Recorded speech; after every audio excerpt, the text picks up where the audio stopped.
Hey, what's going on everyone? This is Mike Kollin at MikeKollin.com. Okay, we're going to talk about mind reading, and so I'm going to introduce something called presuppositions. The goal here really isn't to get you to master this or even learn this to any length of degree, but to have an understanding of when you're mind reading and how to know it. And this is kind of a series from the last video of how do you know when to essentially walk away from someone. So again, a lot of us on this channel, we've dealt with narcissist abuse at a pretty extreme level. Now remember, the narcissists are kind of like the ultimate teachers, because the average person who isn't a narcissist at all, they tend to do things on an unconscious level outside of their awareness too. Now, I'm blessed to have found NLP at a very, very young age, so I've learned these things. I see these things. I'm going to teach you one single thing. This is just literally 1 page or 2 pages in our training manual of something that can help us to understand why someone's stuck, why they have fearful experiences that are holding them back, or whatever experiences they're having. So if we can figure out what they're mind reading, then we can help them get over it. So this is just one thing. Alright, so a presupposition. Okay, so there's presuppositions and then there's mind reading. Again, this is not a complete training in this, but it gives you an idea of it, okay? So the reason why they train us in this is, number one, so we don't mind read what someone's saying. Instead, we're taught a series of questioning patterns to pull out like what's really going on here, okay? So part of it is we have to understand when someone is mind reading and when someone is actually giving us a presupposition in their sentences. All right, I'm just going to randomly pick a sentence out. Tom's cat ran across the room. So a presupposition means what is actually in the sentence, okay? So this sentence presupposes that there's a cat, and it also presupposes that the cat ran. And since it said across the room, it presupposes that there's a room and that the cat ran across the room. A mind read might be, oh, Tom's cat is fast. Well, it didn't actually say that in the sentence. It said it ran across the room. So to mind read, oh, it must be a fast cat. Well, you don't know that because you weren't there, you didn't see it, and Tom didn't say my cat ran fast or my cat is fast. So unless it's specifically said in the sentence and you say, oh, blah blah blah, that's not in the sentence, that means it's a mind read, so you're mind reading. So in other words, if you come up with anything else other than that is specifically in the sentence, then it is a mind read. People do this all the time.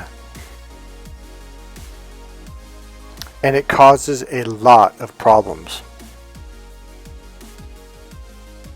Okay, let's take someone with an abandonment wound issue, okay? Whether it's an avoidant or an empath or whoever, anyone.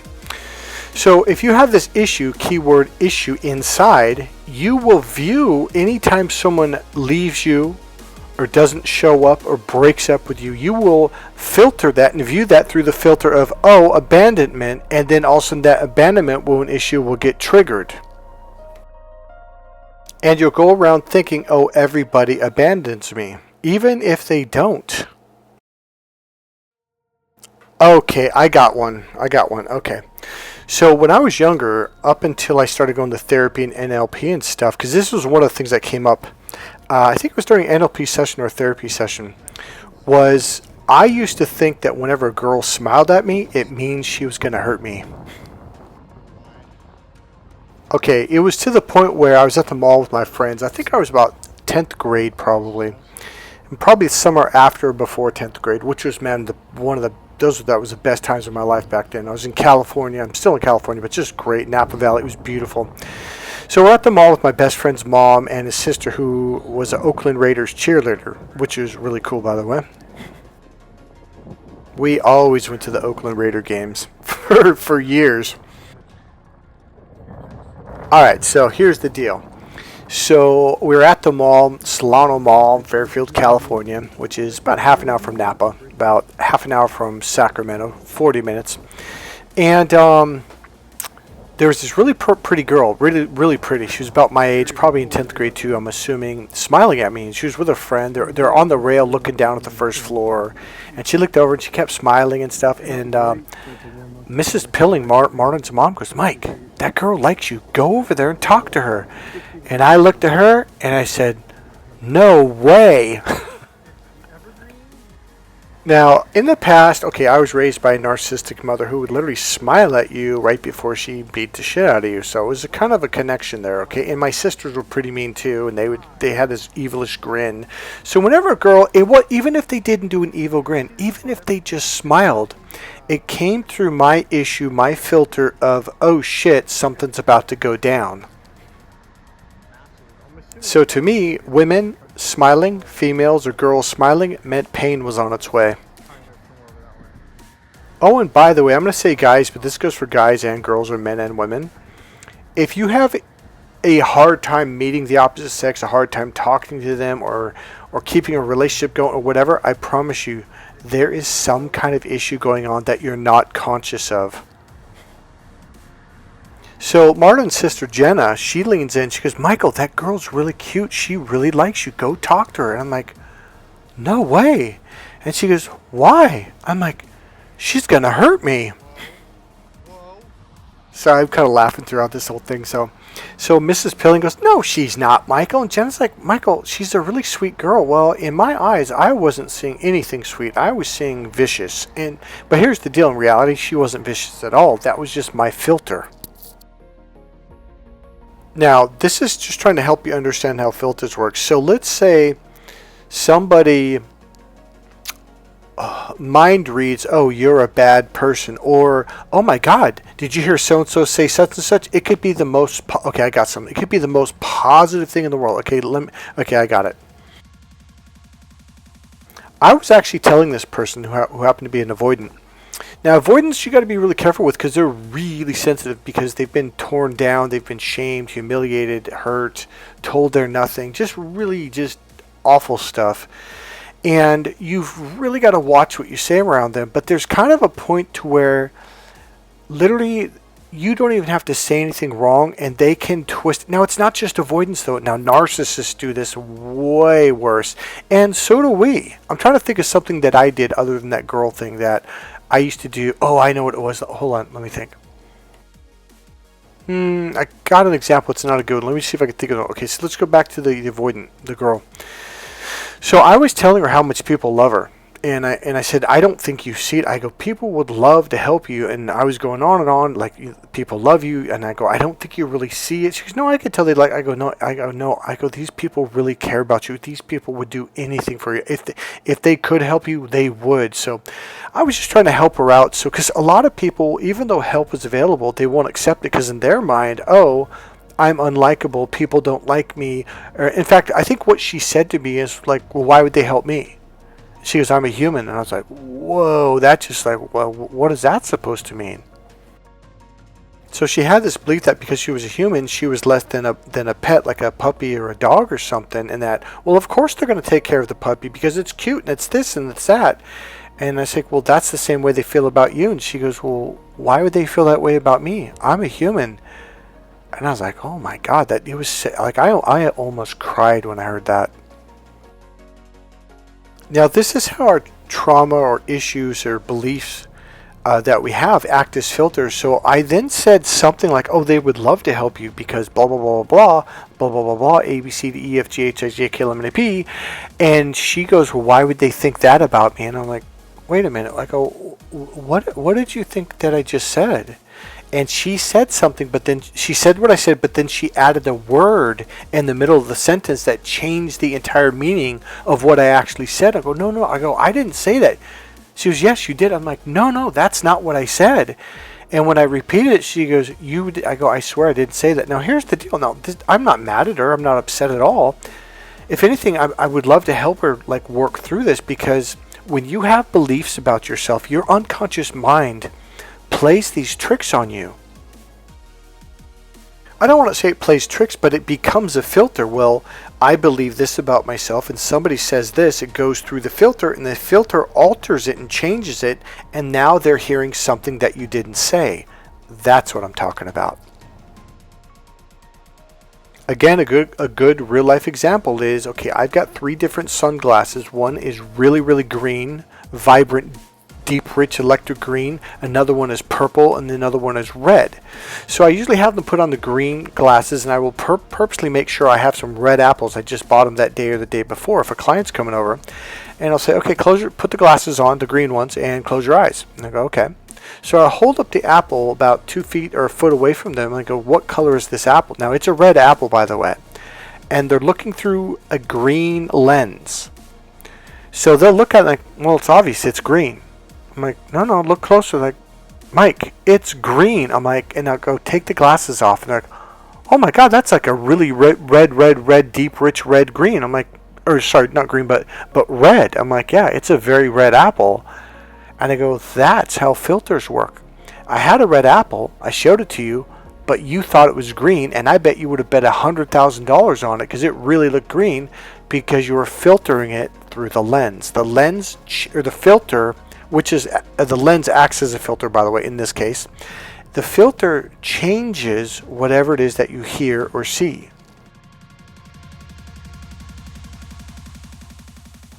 Have you ever had a conversation with someone where you said A, but then they got pissed off or they got hurt, and they would argue with you or cry or get mad at you and say, well, why would you say X, Y, and Z? And you're like, I didn't say that. I said A, B, C. They're like, no, you said X, Y, and Z. And you're like, what are you talking about? I didn't say that. And no matter how much you try to argue or convince them, they believe that you said X, Y, and Z. That's because whatever you said went through a filter of theirs. Now, these filters can cause traumatic experiences in life for you, so it's really important to become conscious of them. So one of the ways we do it is with the presuppositions versus mind reading, okay? Now, obviously, a girl smiling at me at the mall, how would I know if she's going to hurt me? There's no possible way that I could know that. I'd be mind reading. In fact, that was a mind read. So one of the things we would say, there's a series of techniques that go along with this, and one of the techniques is like, well, how do you know she's going to hurt you? And then they might say, well, I can tell by the way she's looking at me. I'm like, well, what is it about the way she's looking? Well, she's smiling at me. And then I would say, has anyone ever smiled at you before that didn't hurt you and that didn't have malice in their intention? And you're like, well, yeah, of course. So what you're doing is you're pulling them out of their mind read and just getting them to see what is there. In other words, you're kind of getting rid of the filter so they can just see what they see without any assumptions or mind reading. Now, again, this series is essentially of why it is that it's so easy for me to just walk away from people who are doing things to me that are mean or hurtful, or they say they're going to do something and they don't do it 10 times in a row. It's like, yeah, I'm done with it. Well, maybe not 10 times, but 4 times. I'm like, yeah, I'm not sticking around anymore. This isn't working for me. Because like I said in the last video, we have programs and patterns, and if someone has a negative program or pattern and something you do triggers them, they get mad at you and they're like, well, you said this. You're like, no, I didn't say that. And you have this argument and you're trying to convince them, like, look, I didn't say that. Okay, have you ever had this argument with someone where you said something and said, oh, I can't believe you said that? I'm like, what are you talking about? Well, that means blah, blah, blah. I'm like, no, that's not what I meant. Yes, it is.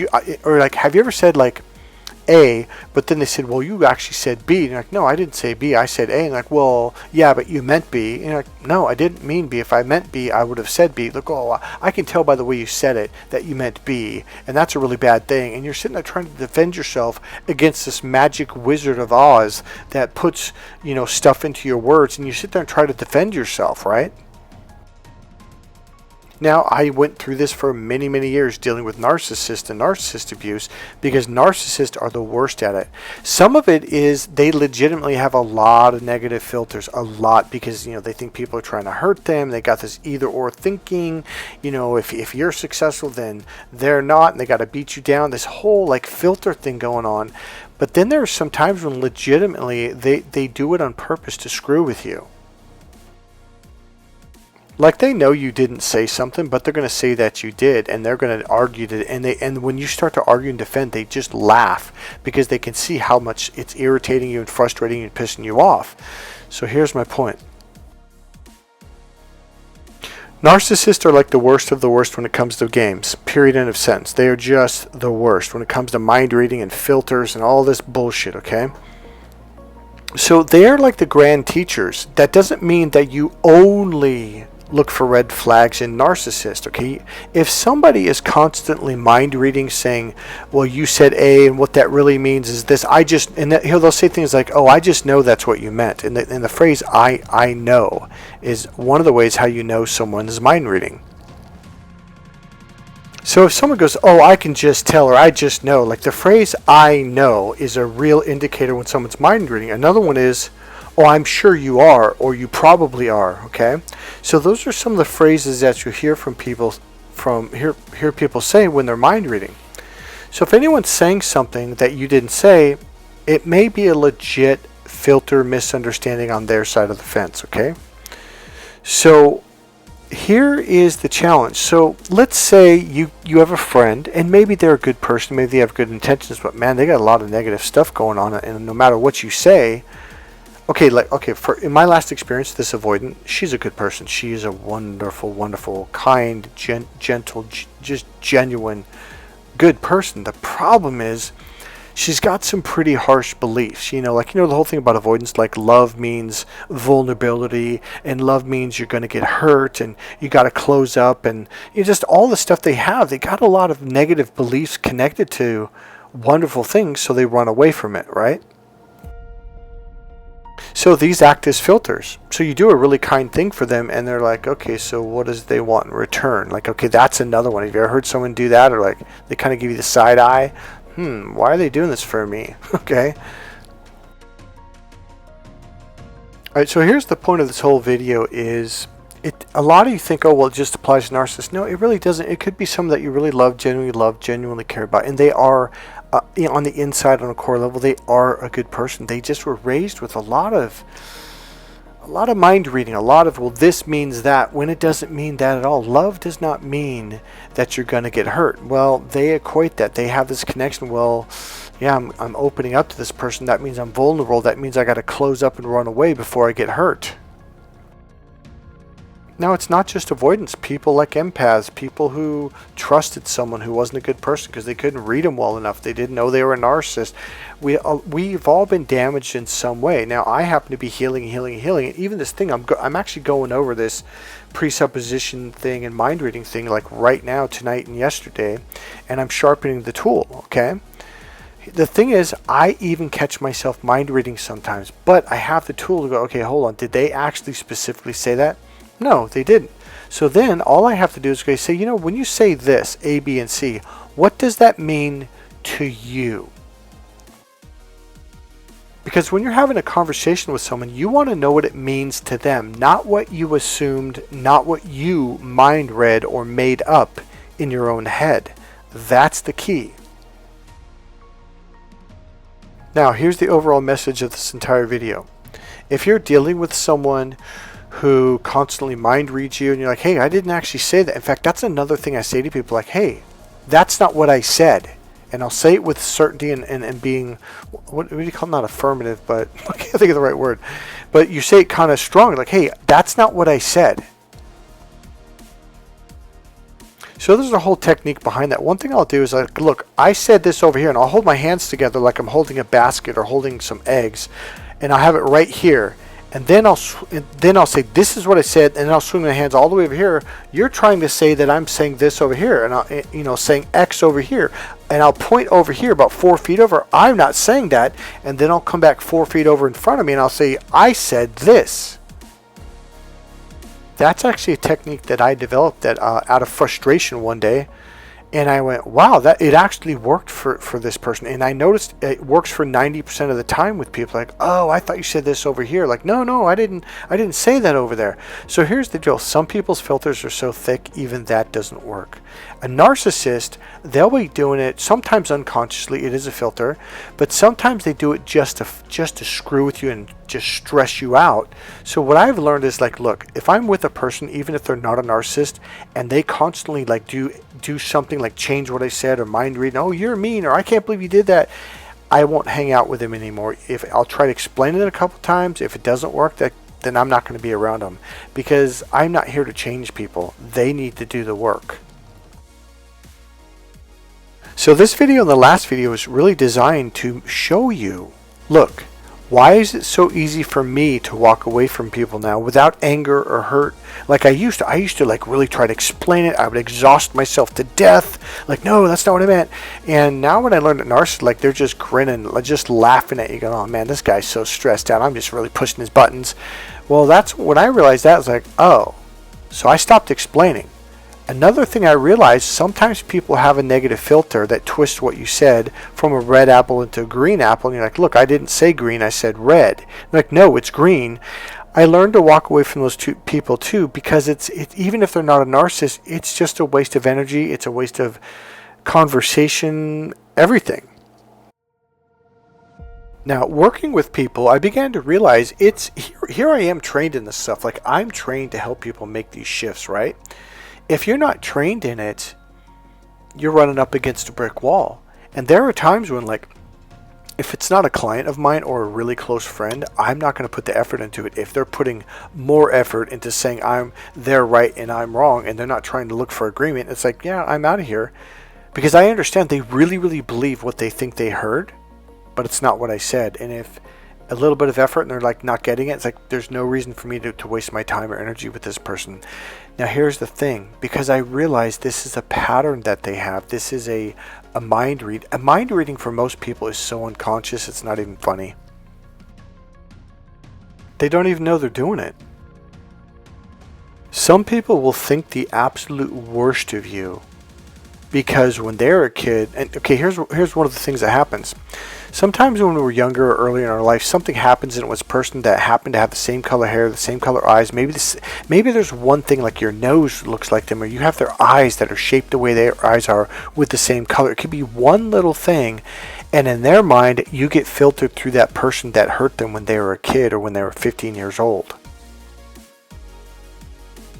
And no matter what you say to this person, they're just going to look at you the worst, and they're going to mind read the crap out of you. No matter what you say, they're going to turn into something negative.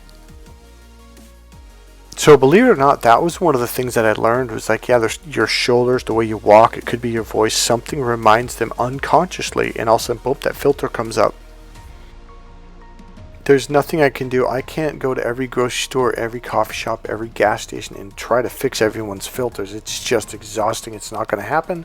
So I allow them to live in their own reality, and this is their experience, and I walk away. And I mean that with compassion, because years ago, oh no, I would either get pissed off, yell, scream, or I'd just put so much time and effort into helping them to see, like, look, I'm not that person. I didn't do that. I don't do that anymore. Another filter is jealousy. There's someone that I very, very much cared about, and I could tell she got jealous when someone else looked at me.